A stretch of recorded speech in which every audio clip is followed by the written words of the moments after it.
Ladies and gentlemen, if I could have your attention, please. Good afternoon. I'm Dr. Paula Celeste Gomes Nobressa, Faculty Director of the Federated Portuguese-American Archives and Director of the Center for Portuguese Studies and Culture. I'd like to take a moment to welcome those that have joined us here in person at the New Bedford Whaling Museum. It's a truly spectacular venue on a truly spectacularly dreary day. This talk is also being live streamed, and I would be remiss if it did not take a moment to welcome those that have joined us virtually from around the globe. We have folks that are coming in from Brazil, Mozambique, Portugal, and across the United States. We will be taking questions after the talk from those who are physically in attendance today. I now have the distinction of introducing the Hélio and Amélia Pedroso Luso-American Development Foundation Endowed Chair, Dr. Eric Morier-Genoud. Dr. Morier-Genoud is a graduate of the State University of New York in Binghamton, where he completed his PhD on the politics of the Roman Catholic Church in colonial Mozambique. He spent the next 6 years as a research and teaching fellow at the universities of Oxford, Lausanne, and Basel.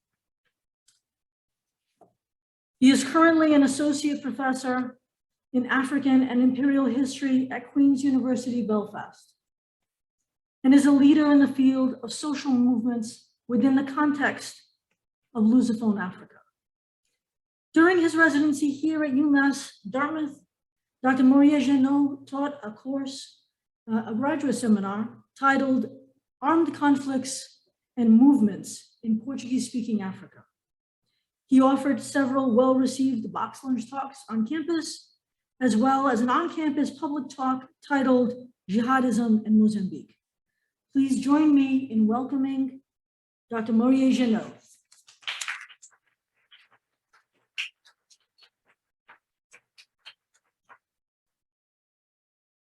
Thank you very much, Professor Nobressa. Good afternoon to everyone. Welcome to this session, and thank you for coming in spite of this dreary weather indeed. It's a great pleasure for me to be here today, and I'd like maybe to start this event by thanking those who made this event possible, as well as my chair, I suppose. So the Center for Portuguese Studies at the University of Massachusetts in Dartmouth, and its director, Paulo Nobressa, whom you just seen, Clara Borges, who's behind the scene organizing everything very often as well. I'd like to thank the University of Massachusetts, as well as FLAD, the Luso-American Foundation, who financed the Endowed Chair, as well as the Pedroso family, who may therefore, through the chair, made this event possible. And last but not least, I'd like to thank the Whaling Museum for receiving us today in this absolutely spectacular building and beautiful museum. So as you've been told just now, I hold this chair this semester, and I'm a historian of Southern Africa. I wrote mostly on Mozambique. I did a book on South Africa, and I've done some research in Nigeria and Ghana, but it is really Mozambique, which is, I suppose, at the heart of my research. I wrote a book on the Catholic Church, which was mentioned. That was my PhD, which I rewrote and published, and this is the basis on which I developed this talk. Since the book was published and since I did this research, I did some further investigation in new archives in the Diocese of Inhambane, for example, in the Diocese of Maputo, which was the prelacy in the old days, has a very spectacular archive, as well as in Spain, among other places. And I have kept thinking about the topic of the Catholic Church, not only in Mozambique, but a bit broadly, hence my presentation today about the Portuguese Empire at large. And I've tried to think about new dimensions or new aspects. So I've been thinking about the process of decision, for example, of the White Fathers, Pickford Fathers, and others of deciding to take a stand against colonialism, for example, in the 1970s. And I wrote a paper about this, thinking about how different congregations influenced themselves and how a particular environment made that possible. I did a paper very recently looking at the informal networks within the Catholic Church. And today I'm going to try to think a little bit about the role of the Vatican and the Pope in this process of decolonization. I forgot to share my screen, so let me do this. I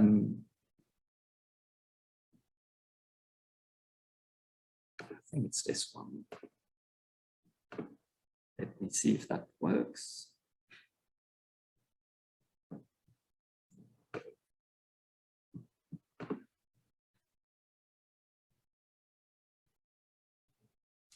Technology is always a tricky one.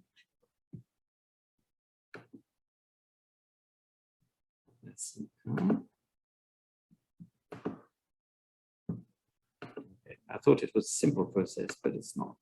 So that's not it. I am. Okay, so I can't see it myself, but that's okay. I don't know if. Okay. So hopefully people online can see the presentation, the PowerPoint that is, right? On the cover here is a picture of Paul VI, who traveled to Uganda in 1969. And on the picture here, he's traveling to the capital, and he's with Cardinal Luso-American, who's, of course, the highest authority in Uganda. The trip by Paul VI to Uganda was quite a turning point, quite an event, in the sense that it was the first time that a Pope actually went to Africa in modern times. So it was the first time that a living Pope went to Africa. And I think this was a turning point in how the Vatican and the Pope papacy thought and acted in relation to Africa. And the question I'd like to think with you today is actually how this new Pope, who seems to be very invested in Africa, who goes to this newly independent country of Uganda, acted or not in relation to the Portuguese Empire, whether he supported decolonization, tried to prevent it, what did he do, if he did anything, of course. So to proceed in my presentation, what I'll do is start by a general presentation of the Catholic Church in the Portuguese Empire to explain to you not only the background and how the church was organized, but for you to understand how imperialism was built in the way the church was organized, and therefore what needed to be undone in a way to decolonize not only the territories, but of course the church itself. Then I'll look in the second step at the church and decolonization after 1945, looking at how the church behaved and how the process unfolded. And in the third step, then I want to look at Paul VI more specifically and how the Vatican dealt with the Portuguese Empire.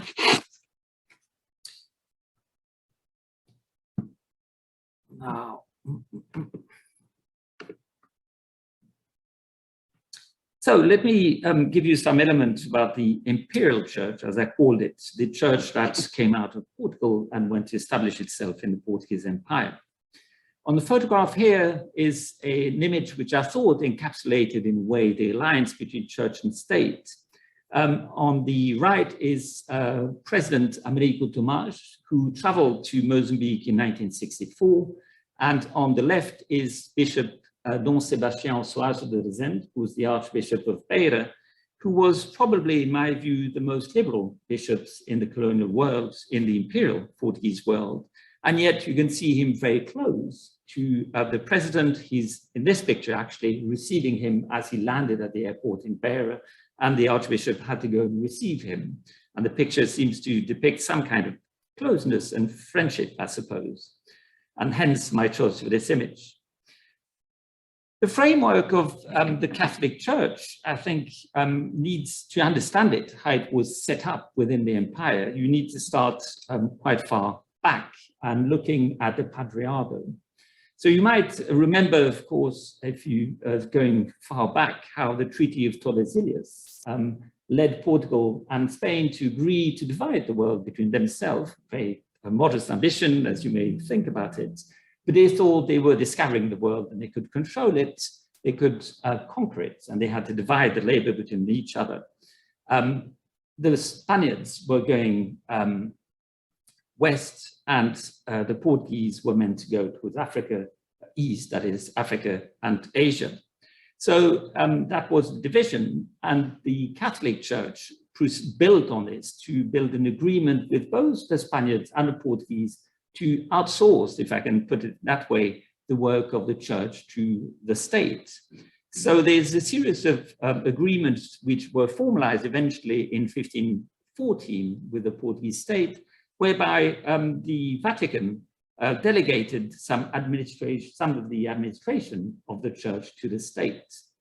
So the Portuguese state supported the church. It was given the right to actually nominate bishop and some of the staff, etc. So a series of measures which gave power to the state, to the king, as a matter of fact, the Portuguese king over the church, the Catholic Church in Africa and Asia. The same was done for the Spaniards with the Patriarcho, with a T. So on our half, that was how the church operated. It was a patriarchate was established in Lisbon, then another patriarch was established in Goa. So Goa, being a very small place, had actually a very important role in that it was the seat of the Catholic Church for all of Asia. And it actually had some influence on East Africa as well. So in terms of sending missionaries, nominating prelates, etc. So Goa had a really important role, and we'll come back to that. Talking of Africa, which is more of my interest on the one hand, but also the most important part, I suppose, of the empire, at least in the Third Empire. The way the Portuguese king proceeded is to create a diocese in Cape Verde, which was created and had control over Guinea-Bissau and some of the coast of Africa, including Angola for short, or Angolan, what is Angola today. Interestingly, the Kingdom of Congo embraced the faith very early on and the king converted and made his kingdom Christian. And interestingly, there's a very nice article by Thornton on the topic, fairly recent, I think 2 or 3 years ago, where he shows how the king of Congo, in what is now part of Angola, tried to bypass the control of Portugal and tried to establish direct relations with the Vatican. So he sent an embassy and established an embassy in Rome, etc. And he tried to downplay the influence of Portugal on his kingdom in religious matters. In what is today Mozambique, the Portuguese went to also try to convert the kingdom of Monomotapa, which they did, but for a very short period, in that the king shifted fairly soon after converting, killed the priest who was at the court, and then the priest had to withdraw. They established a presence along the Zambezi River, but that was it. And the seat of the church moved then from Sena to the island of Mozambique. The island of Mozambique is an island, and in those days, as you may know or might want to remember, the First and the Second Empire, of course, were commercial empires. They were not territorial empires. The Portuguese did not control the area which became Mozambique or Angola. They had a commercial presence. So they had a presence in Ilha, Mozambique, which became the capital, as they called it, and in a series of other posts where they basically traded with the African kingdoms which existed there. Now, the church had a glorious moment with these discoveries in the late 16th century, late 15th century, and the 16th century. But things did not go very well from then on. The kingdom of Congo became quite autonomous on one hand, and then the church did not go much beyond. And in Mozambique, the church eventually collapsed. You will remember that the 17th, 18th, and 19th century in Portugal were very complicated with French invasion, a civil war, the displacement of the king to displacement, or the move of the king to Brazil, etc. So the church, by the mid-19th century, had most all but collapsed in Mozambique and was very weak in empire. There's a revival in the second half of the 19th century, which kind of coincides with the desire to reestablish the empire, the third empire, establish a third empire based in Africa rather than Brazil. And there is a lot of missionaries who are sent to what was to become Angola and Mozambique then. But then there's a First Republic in 1910, which is going to see a lot of anti-clericalism, so that eventually the rise or the revival of the Catholic Church is really something which happens from the 1920s onwards. The big turning point here is in 1940, when the Vatican and the Portuguese state signed the Concordat and a missionary accord. You have on the picture here Salazar signing one version of the document with the nuncio, the Catholic Church. A similar document was signed in the Vatican itself in a separate ceremony. And the Concordat was a really turning point in reestablishing good relationship between the church and the state. And it's going to hold until 1975, where church and state really work together in Portugal and in the Third Empire. The Concordat was quite separate from the missionary accord. The Concordat established a separation between church and state in Portugal. The historian, I'm forgetting his name, and I thought I had written, Manuel Braga da Cruz, talked about uma separação concordata, an agreed separation, right? So there were areas defined as that of the church and those who were from the state, and relationship, if under an authoritarian regime, were fairly good thereafter. The missionary agreement, in contrast, turned the Concordat upside down, whereby the separation in the colonies disappeared. The Bishop of Beira, I showed you a picture earlier, wrote in his own diary, which I read, that in reality, the way the church operated in the colonies was a State Department. I think that's the adequate translation, what he says, called uma repartição do Estado. That's how he saw himself and the role of the church in the colonies. The missionary accord and a missionary agreement signed the following years established in minute detail how church and state would operate in the colonies. It gave a lot of power to the state to control the church, to nominate the bishop, to nominate or veto the nomination of the head of mission. On the other hand, it outsourced, or maybe to the benefit of the state, it outsourced all school education and health to the Catholic Church, and then provided subsidies for the church to look after education and health for African and colonies. So the church became this very influential institution in Africa with school facilities and health facilities. It received land for its work, it received subsidies, staff would receive salaries, and they even received retirement plans, even foreign priests, which was quite amazing. And then, of course, the state ensured that Islam and Protestantism would be marginalized, since they could not be openly repressed due to international agreements. One of the powers that the state gained was to actually veto, I was telling you, bishops and head of mission. That has caused a lot of discussion in literature. It is a very powerful power, I suppose, for the state. But in reality, it was used only once in Beira, when Don Sebastian, whom you saw earlier, passed away. And then the Vatican decided to nominate Antonio Ribeiro in 1967. Father Ribeiro was seen as too liberal by the Vatican, by Lisbon, that is.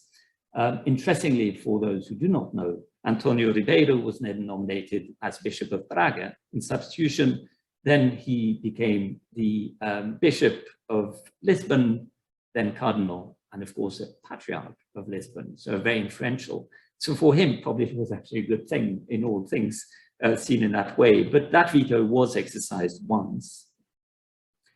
So the church was, in a way, you could argue, subservient or collaborating very closely in the colonies with the state. But it was quite beneficial for the church, of course. So I have a slide here trying to illustrate that. So on the left, you have an image of students at the seminary in Magud. So the church was able to establish all these educational facilities to educate African priests eventually, and got subsidies for that. It established schools for girls in Beira, in this picture where they ironing, if I see properly. And at the bottom, this is a Christian wedding in central Mozambique. And that's the idea of how actually people not only converted, but married in Christian marriages, and you get the development of a strong Christianity.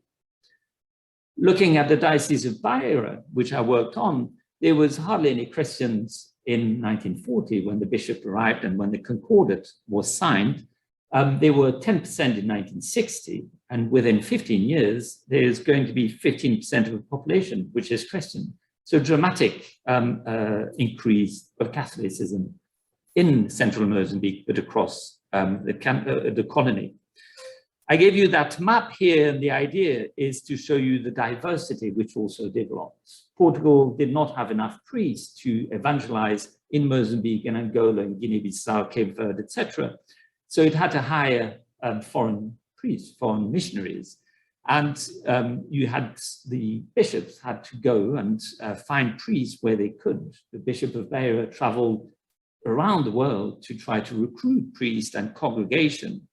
And then congregation would arrive, and they were given different territory. In this division of territory you can see here, which is a bit fixated on masculine congregation. The dynamic of female congregation was slightly different.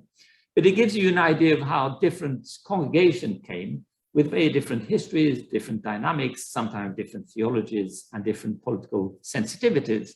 Some congregations were wholly foreign, some were Spaniards, some were international, different nationality, etc. And they're going to create a very diverse church, actually, which is one of the elements, I think, which explain how decolonization is going to unfold. So let me get finally to the question of decolonization in the Portuguese Empire and how the church played in this affair. The question of decolonization in the Portuguese Empire, in a modern empire, I suppose, in the Third Empire, really starts with the Second World War. After the Second World War, India becomes independent, Pakistan, a series of countries. And India, as you might expect, had views over Goa. The Indian Prime Minister thought that Goa belonged to India and fairly quickly demanded that Goa be decolonized and returned to India. The Portuguese government said, no, no, no, this is an integral part of Portugal. This is never going to happen. Things started quite nicely in 1950. That's the reason I put the date over there. Formal negotiations started between the Indian government and the Portuguese government. And the Portuguese were not interested in giving up Goa at all. 1954, some violence was seen by a liberation front of Goa. Strikes were seen, and the Indian established a visa regime for those who weren't Goa. So quite a strong positioning. And that sparked off a very complicated relationship. 1955, India and Portugal break relationship. And then days are counted in a way. By 1961, India invades, that's the meaning of that picture, India invades Goa and take over control of that small place. It's 1,500 kilometers, if I'm not mistaken. Now, Goa was important for Portugal because it was one of its main presence in Asia. It has a series of small city comptoirs, as we call them. And Goa was important because it had a very big and influential diaspora working or established commercially, sometimes in the state, in Kenya, all along the East African coast, for example, some of them in Mozambique, etc. And of course, it was the Patriarchate. The Patriarchate was hugely important, and you will remember Goa was a seat of the Patriarchate. Padroado had been undermined by the Vatican, who early on, I was telling you, thought that Padroado after all was maybe not such a good idea. So they established propaganda fide to try to undermine the Padroado. And there is a series of events where the Vatican tried to undermine the Padroado. But it still existed, and it gave some powers to Portugal over the church in India, notably, and it gave prestige. Portugal had a Padroado, and it had a patriarch in Goa. And I think that explains in good part why Portugal did not want to negotiate and basically try to prevent this from happening and then lost. Portugal resisted, but actually tried to also change the game, if I can say, by some more proactive decisions. So in 1954, Portugal managed to have a Goan bishop nominated in Angola. They managed to choose a Brahman, so the highest spheres of Indian society, and the bishop, Don Altino Ribeiro Santana, was nominated at Sada Bandeira in Angola. 2 years later, in 1950, 3 years later, in 1957, Salazar had a discussion with his minister of overseas, Rui Ventura. He had received a letter, which I found in the archive, from a priest, an anonymous letter, who had written a letter before which had got the attention of Salazar, and Salazar this time again liked, I suppose, the idea. And the priest said, look, things are not good. We need to recapture the initiative. We need to close the mouth of those who talk bad about us. We need to take African priests and nominate them as bishop. We should take them from Angola and send them to Mozambique, because Mozambique does not have African priests yet. And we may want to think about sending them to nominating African priests in Portugal itself. We should also think about integrating the colonial church better to the Portuguese church, and that would mean allowing the bishops in Angola, Mozambique, and Cape Verde to actually go to the meetings in Lisbon, so they're part of the church. Rui Ventura was not very favorable. He was not really in charge of the topic, but somehow he gave his opinion, which seems to have led to a stopping decision. And he said, look, nominating African bishop to Mozambique, etc., is going to create confusion, not a good idea. In Angola, in sending or nominating Africans as bishop in Portugal might be a better idea. We could look into it. And as to the integration of the Episcopal Conference, that's what it is. It probably is something we should follow up. Now, from what we know historically, the integration of the colonial bishop into the Episcopal Conference did not happen. Actually, Episcopal conferences were created just in the same years, I think probably the year after, in Mozambique and in Angola. So creating, in effect, a church which was autonomous within the Portuguese Empire rather than integrated centrally. As to the African bishop, that did not happen. In fact, the first bishop nominated would be 1970 as auxiliary bishop, and I'll come back to that. What this tells me, and I think that's what is interesting, is gives you an idea of what could have been, but did not happen. So there was a conversation, and if maybe Rui Ventura had been the previous minister, Sarmento Rodrigues, maybe it would have happened, maybe somebody else. But there was thinking about how to reform the relation between church and state and how maybe to integrate the church better to prevent these violent outbursts of decolonization. It was a bit late though, because in 1961, of course, the liberation struggle starts in Angola. We have the attack in February of the prison in Luanda, where a priest was involved. You have then the uprising in the Baixa de Caçanjos, and then there's an uprising with the UPA in the north, very violent. So 1961, the same year as Angola is invaded, Angola becomes,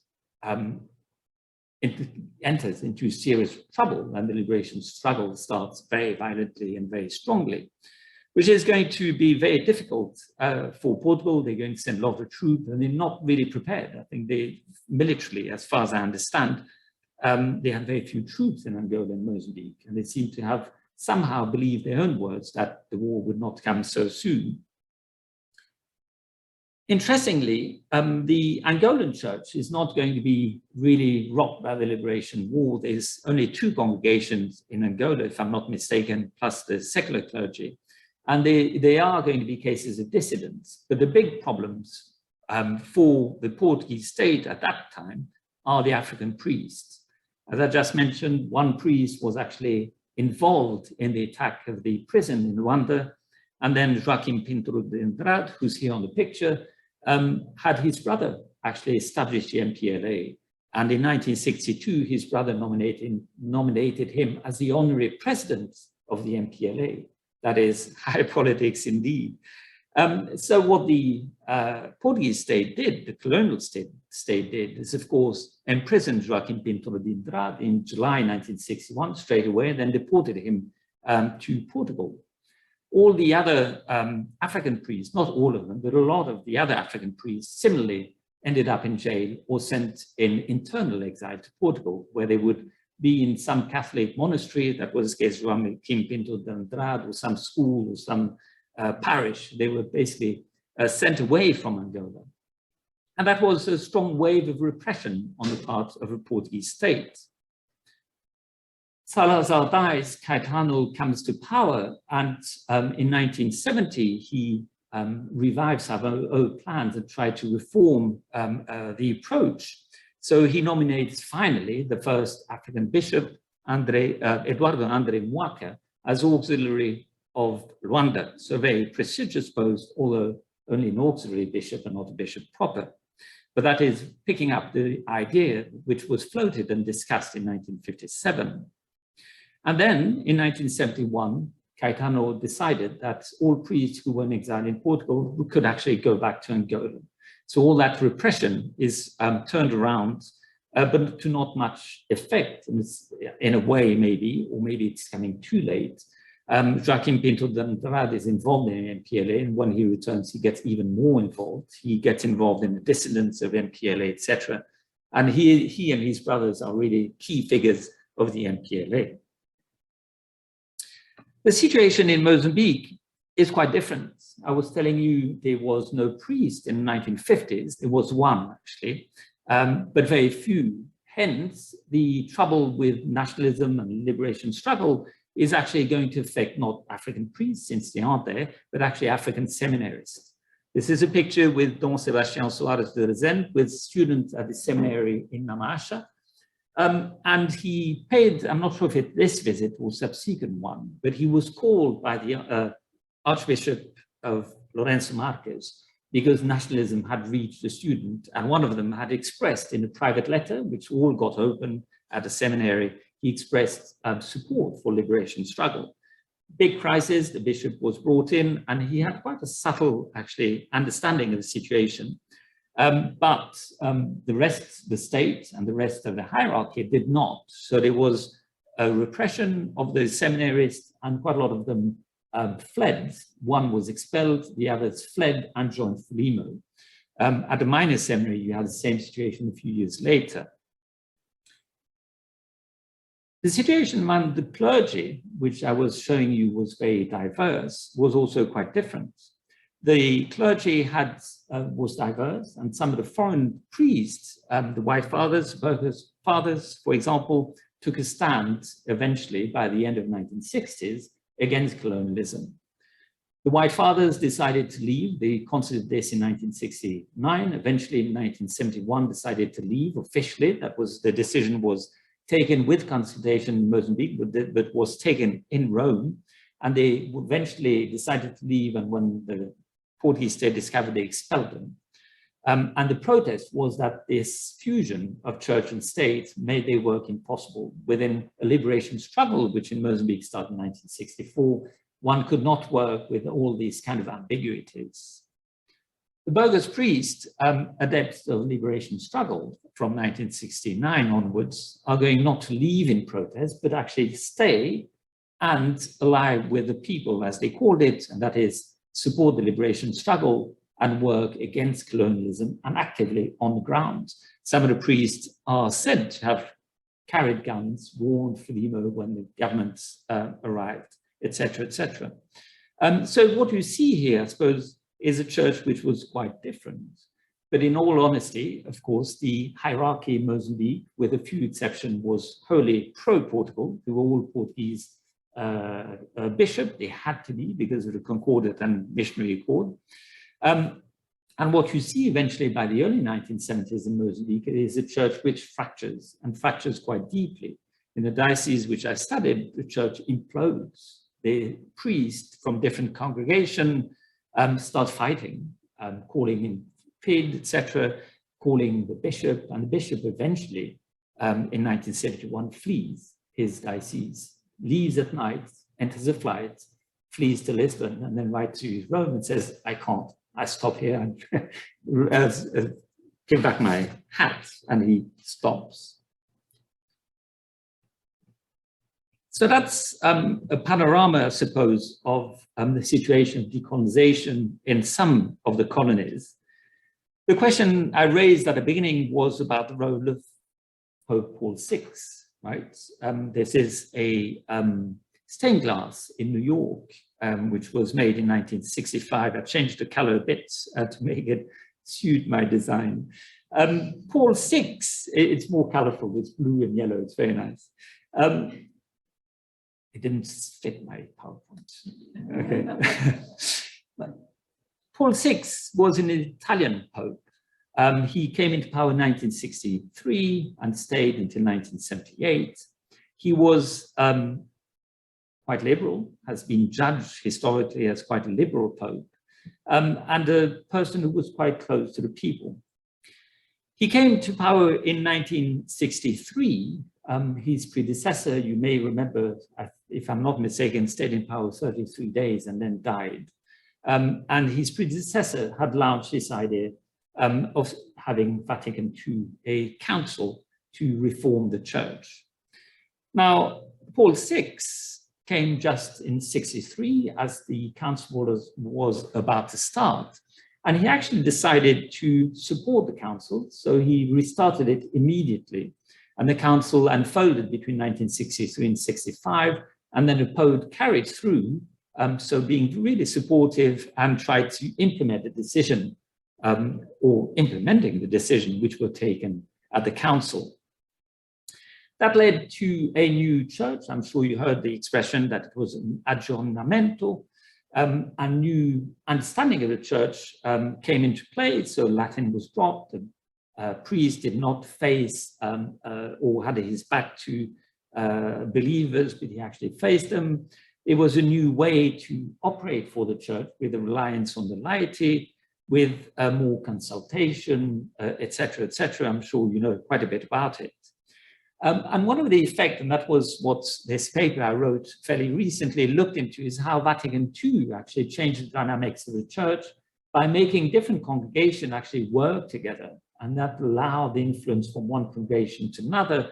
It led to a new spirit of serving the church, serving the people, rather than just being an authority, a church of authority, right? So it's a change of paradigm, which I would argue kind of allowed the rise of anti-colonialism within the Catholic Church.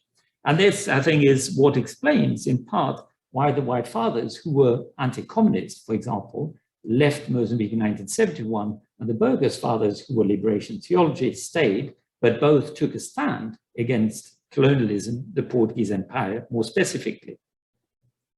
Now, you could argue that Vatican II is not the work of Paul VI, he just carried it through, but I suppose it's not him doing it, but he certainly facilitated it and he brought it to fruition. So I think there's something there about him. The pictures here, one is, of course, the Council of Vatican II at the bottom, and the top one is a sister in central Mozambique. Again, it's a photograph from a White Father I got. You can't see, but there's an African man dancing. Again, you can only see his hand on the full picture. And this picture really puzzled me for a long time, and I'm not too sure how to take it, but I think looking at it now, I think I understand it better in a way. The dress is pre-Vatican II, right, for the sister. And yet she's dancing with this African lay Catholic, right? And this, I think, 20 years before would have not been possible, right? I think it can encapsulate that change. It's kind of a contradictory picture. I think it really is quite a beautiful one. Now, Paul VI has been described as a servant. I mentioned that earlier, somebody who thought he was working for the church, not a pope of authority. He was also a pilgrim traveling around the world. And he took measures, or he did things which were quite unusual. In 1965, he was the first pope to go to the United Nations, which somehow some of the ambitions he shared, and he saw the Vatican having an interest of working with the United Nations. So he made that visit in 65, and that was the stained glass I showed you earlier, right? Then in 1969, he did this visit to Africa, the first pope in modern history to go to Africa, right? Which to me is a significant event, and really not only a statement, it's actually going there and making a visit. So really important event. The third moment which I thought about and which has been largely discussed in the historiography is the private audience he's going to give in 1970 in Rome to the leaders of the MPLA, FLIMO, and the PAIGC. It was very controversial. You can see here what the Diário de Notícias thought about it. I think that's quite plain as to how the Portuguese saw it, at least that newspaper. Very controversial. The Pope only announced the private audience. It was only a private audience, that's for one. Two, there was a lot of hesitation. It seems that the decision was taken at the last minute, and it was a discreet audience, but of course, FLIMO, PAIGC, and MPLA made a huge fuss about it, and it was written in all their newspapers. So it was an important event, right? And in the lecture, as I say, a lot of people take this audience as a turning point. The Vatican would have changed its approach. It realized liberation struggle were going to win, therefore they changed their views. I think it's more complicated, but I would have to study it in full to actually give you a definite answer. But I suspect that the Pope indeed and the Vatican saw that the dynamics were changing and needed to make a sign, give a sign that they were actually supportive of Africa and African struggles, liberation struggles, right? You have to remember that most African colonies became independent in 1960. And the Portuguese, of course, are the last, almost, well, the last, I think, right, to decolonize. So there's a baggage there, and the Vatican knows this, of course, they're dealing with all countries. But what is interesting and maybe paradoxical is that after 1970, there's not much. The Pope does not make any declaration and does not do anything beyond that private audience.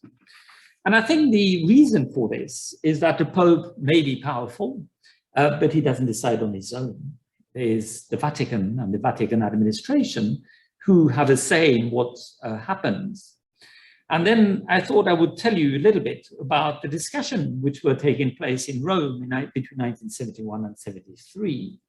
So in my study about the Diocese of Beira, I discovered there were discussions about Beira and about Mozambique in Rome between different congregations working in Mozambique and the Vatican, the Secretary of State. When the White Fathers decided to leave in 1971, there were consultations in Mozambique and there were consultations in Rome. And in Rome, the congregation at first were quite interested, thinking maybe we shouldn't leave as well. It's a moment to make a stand. And then decided they needed to consult the Secretary of State and through him, the Pope. So they held 6 meetings in total, 1 before the White Fathers left and 5 afterwards. And the discussion that started were about leaving. And as I say, quite a few congregations, some surprisingly, were favorable to leaving. Then they thought, well, maybe leaving is a bit strong, and then once you left, that's it. So the White Father put that message out there. Maybe we need to do something on the ground. So they had discussion with Secretary of State to try to push the Pope to make a declaration, to do things. And one of the things they wanted to push for was an annulment by the Vatican of the Concordat. And the Secretary of State says, no, I'm sorry, but the Vatican has never and will never denounce an international treaty of its own initiative. So that's off the table. What we can do is cancel some element of the Concordat or the missionary accords. So the subsidies, for example, we could renounce them to make a symbolic gesture. but the congregation didn't seem to be very interested, so that dropped out. Then the discussion moved to the idea that they should have a letter from the Pope, which they would submit to the Pope, and the Pope that would adopt it, where the Vatican would lay out the position, the official position of the Vatican and the Catholic Church about the right of Africans to be citizen, to vote and choose for their future. The letter went through one or two iterations, and then that's it. I don't have anything else, and it hasn't become public. So I'm not sure exactly what happened. But I think the broader idea is that the Vatican was constrained, saw this as an exercise in international diplomacy. And one of the arguments they put forward, actually, against the congregation was saying, well, not only we can hear you, we can discuss it, but we actually need to have the bishop on our side, and we need to have the secular clergy. And you have to remember that Mozambicans are divided. Not everybody supports free mode, not everybody supports decolonization. So to have the Vatican take and the Pope take a clear decision, we would have unity on the part of the church. And at the moment it's fractured. Hence, we're not going to do anything. So I think what it shows is it's an exercise in diplomacy and the limits, I suppose, of what the Vatican could do and what the Pope could do as well. I think expecting him to denounce the colonial war is a bit short-sighted in a way, but also it's an exercise in international diplomacy. So it's a tricky one. I think the Catholic Church is not a revolutionary organization, that I think we all know and agree. Hence, it's fairly unsurprising. And the question maybe there is, I would shift around, is maybe not expecting the Pope to do more, but kind of think of the inflection he gave across. And I think his mandate suddenly changed the inflection of the Catholic Church in relation to the Portuguese Empire. And you could have another discussion, which I don't have the answer, hence I didn't go into, about whether the Pope actually allowed the White Fathers to leave. He didn't give them an answer, that's what I know, and they decided to move forward. The head of the White Father was then punished by the Vatican, but the popes seem to have said, well, not chosen decision, leaving them to their own will. In 1974, the Picpus Fathers are going to decide to leave in a measure very similar to the White Fathers, and the Pope again does not give an answer. So not giving you an answer might be support, it might be opposition, it might be a decision just to not take side and let things happen. And I think that my instincts tell me that it's probably this third position that the Pope just didn't decide. Things got worse, of course, in 1974. You will remember the Picpus Fathers leave, of course, in part at least, and the Bishop of Nampula is expelled with the Cambodian Fathers. 1973, things got out of hand, and with the judgment of the Makuti, the priest of Makuti, etc. 1973 is really kind of a turning point for the empire, and I think by 1973 that might explain the position of the Vatican and the stop of this discussion. 1973, I think most people understood the empire was doomed. It was a question of time, and it came in 74. So let me conclude. O regresso das caravelas, that's my idea with this image here, I suppose. So the caravelas, the boats are returning from the empire. 1974 is decolonization, eventually, or 1975, I suppose. So I hope to have given you a panorama of the issue of decolonization in the Portuguese Empire. I have not looked at every place and every topic, but I hope to have given you some of the trends and dynamics and some of the complexity of the problem. What we saw, I suppose, is that it built up from the end of the Second World War through Goa, which maybe is a small place, but was really important. It allowed new dynamics within the church and within the Portuguese state. The Pope was a new Pope in 1969 and possibly changed the dynamics somewhat, but not that much, and maybe because it was not possible, maybe because they were more careful than necessary and not too sure. The second or third thing, and I can't remember, I showed you is the church fractions. In Angola, it was really the African clergy which went for the liberation struggle and got imprisoned. Most of the missionary clergy remained quietist or supportive of the Portuguese. In Mozambique, the African priest hardly existed. It is really the seminarian who got into trouble, but then the priest actually, and sisters, I should say, actually fractured and divided between those who were quietist, those who supported the Portuguese, and those who were really against it and took really strong measures. So different, that's my last point, I suppose. There's quite a few differences between territories. And I think that's quite an interesting conclusion as well, to think that there's one empire, but actually the dynamics in each colony was quite different, and actually the chronology as well. Now you could, that's what I did. You can look at one colony, the other, etc. It's really the dynamic between all of them which really shapes. And you can see a moment where Go, for example, influences the Portuguese state to rethink the way they approach the church in Angola and Mozambique and in Portugal. Then the independence of Go leads them to think new things. Actually, Angola, the dynamic in Angola forces them into new dynamics, etc. So there's really connection, but it's kind of individual dynamics which have to do with the local dynamics of how the church developed in Angola as opposed to Mozambique, etc. So I'll leave it here. Thank you very much for listening to the talk. And I think we'll move to questions.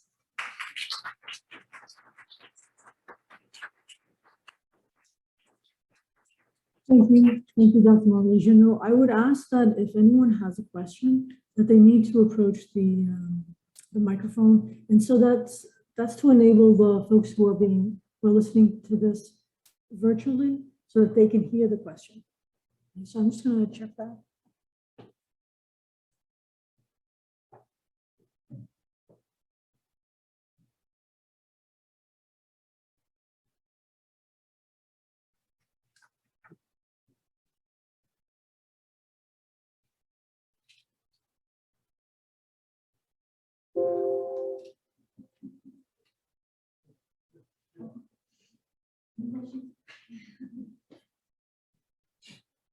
While you think about it, let me add one last point. What I did not tell you about is about the historiography. And there's quite a debate in the historiography about the role of the Catholic Church and colonialism or imperialism. And at least in Mozambique as well as Angola, there's an idea that the Protestant were favorable to African nationalism and the Catholic were totally tied to the colonial power because of the Concordat and missionary accord, and that's that. And therefore, they would have been totally different. I think the truth, and that's my position, is that not all Protestants were in favor of African nationalism. That's an obvious one. Pentecostal churches, evangelical churches were quietist, if not supportive of colonialism. And then the Catholic Church is a complex institution. That's what got me really into studying the Catholic Church, because I could not understand how it works. Too complicated. There's different layers, levels, congregations, etc., which I think is what makes it fascinating, but what prevents it to answer the question, which side was it on, which I think is a bad question. That's my first part, because the answer is too complicated. It doesn't fit. Some congregation would favor, some were against. It depends on the territory, the moment, the priest, etc., the sisters. So that's, I suppose, what the debate is in. But I think that debate about whether the Catholic Church was pro-colonial or not has largely died out. And I certainly will keep working hard that it keeps dying if it's not totally dead.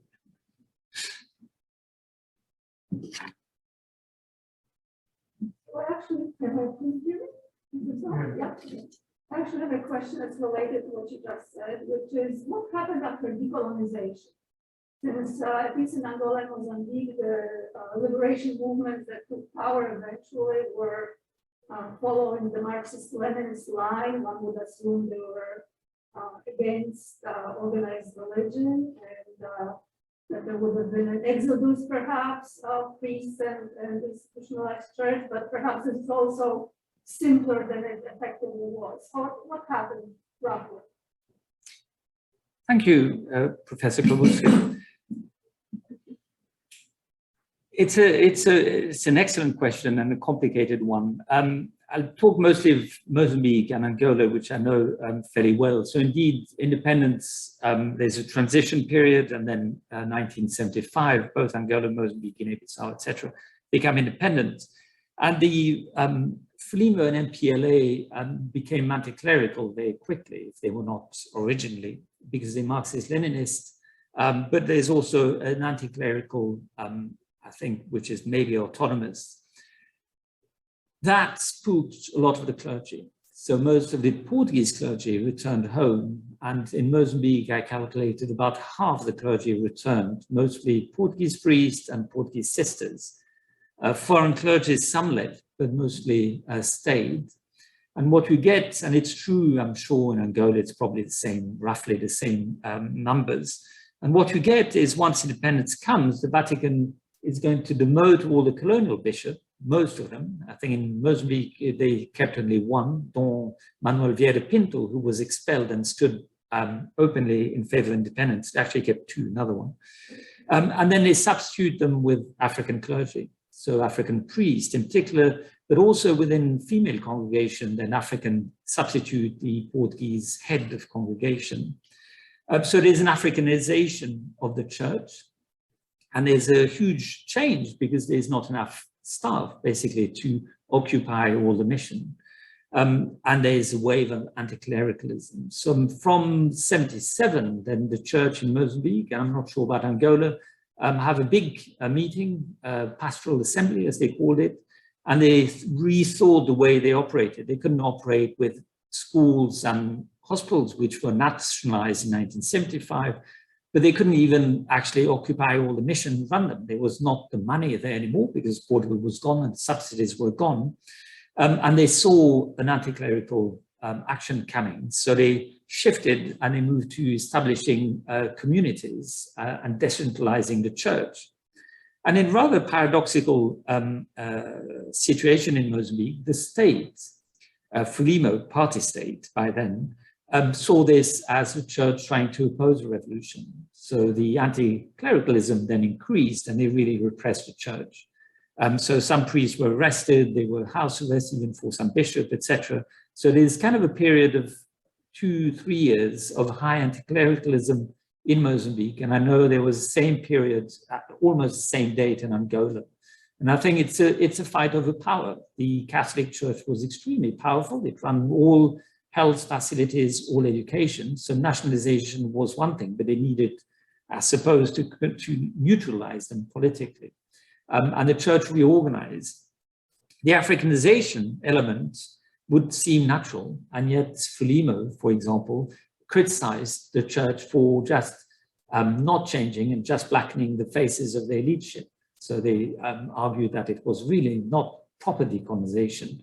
And there's an argument to that in the sense that some actually clergy supported Frelimo and advised them. So there was a proposal on a table, I think in 1976, to change the church so that progressive clergy would take over the church and make it a church without any hierarchy and something alternatively like the church in China, a national church, as opposed to one linked to the Vatican.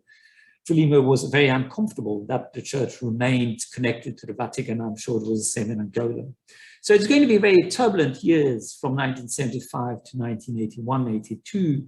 And then both countries, Angola and Mozambique, you have a civil war. So even if politically things are resolved between the state and the church, then you have a civil war, which is going to create other difficulties. So the church after independence is going to be in crisis, but it's going to reorganize in very interesting ways, more decentralized, relying on laity, allowing the laity to do some of the action that a priest would do, etc., with the support of the Vatican.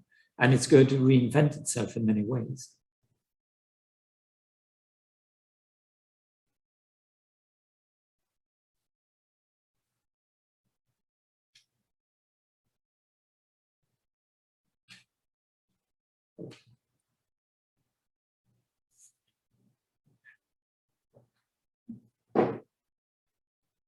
First of all, thank you so much for sharing your research with us. It's a really interesting topic. And I think going off of the question that Anna just asked, like I guess I'm interested in the role of like the liberation theologists in all of this, because I see that from my kind of elementary understanding of it, that it's this opposing train of thought where they,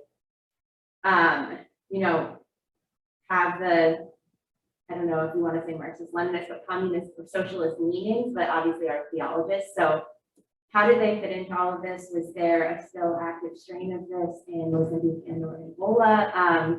And yeah, I would just be interested in hearing a little more about that. If you have some thoughts. Thank you.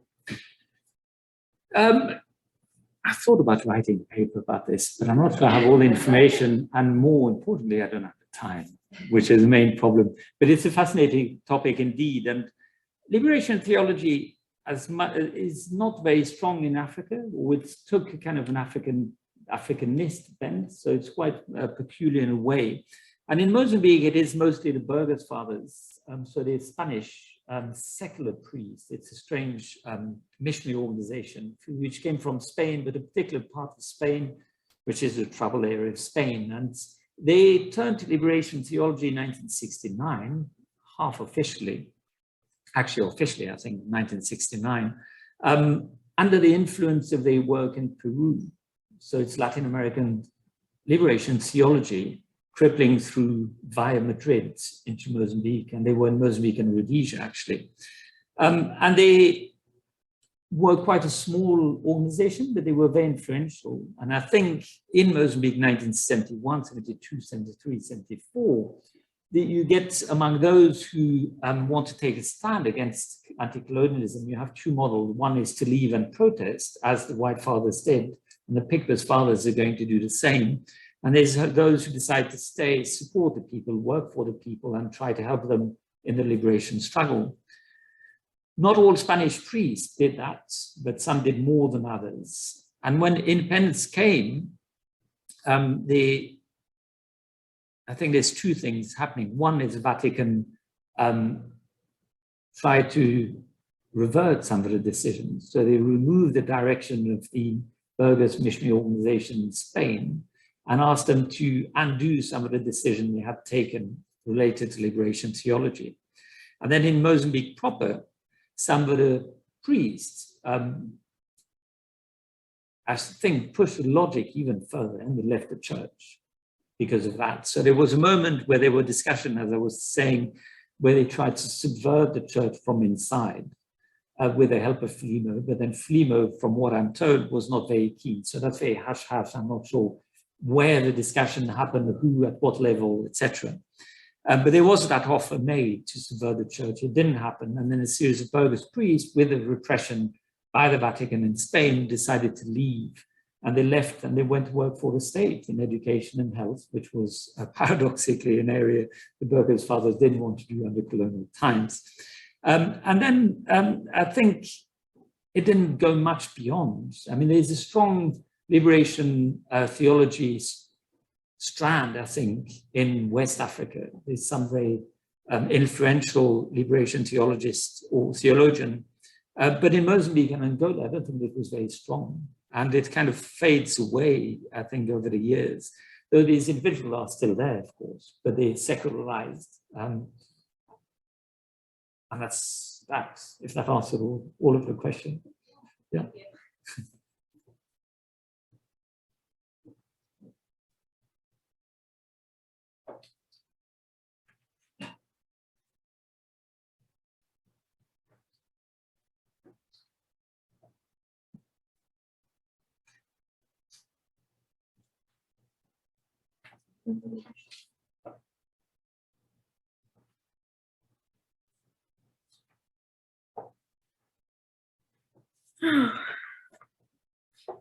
All right, well, if there are no other questions, then I think we will simply take a moment to thank once again the Whaling Museum for having us here. I also want to take a moment, because this is the last of our series of talks with Professor Morier-Genoud. I do want to take a moment to thank and recognize those individual donors and institutions that had the vision and the generosity to create this prestigious endowment, without which the Center for Portuguese Studies and Culture would be unable to offer our students and our community this level of engagement. Specifically, I'd like to thank Luis Pedroso, Maria Dulce Alves Furman, Frank Souza Jr., Comendador Manuel Neto, and the Luso-American Development Foundation. So once again, both to our audience that's here virtually and our audience that's in person in particular. I'd like to thank you for joining us and thank Dr. Morier-Genoud once again for a fascinating discussion.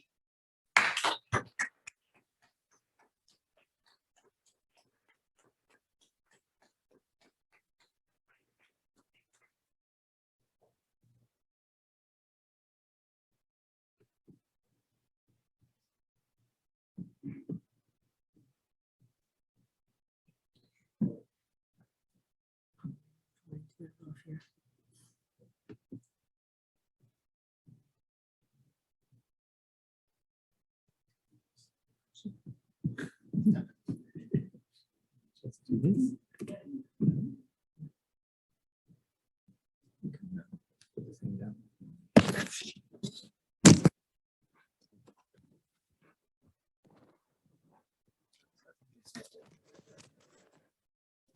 Yeah. No, no, no.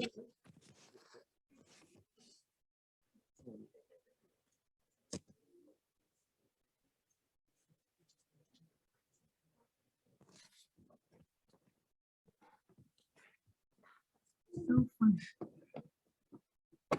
Just right.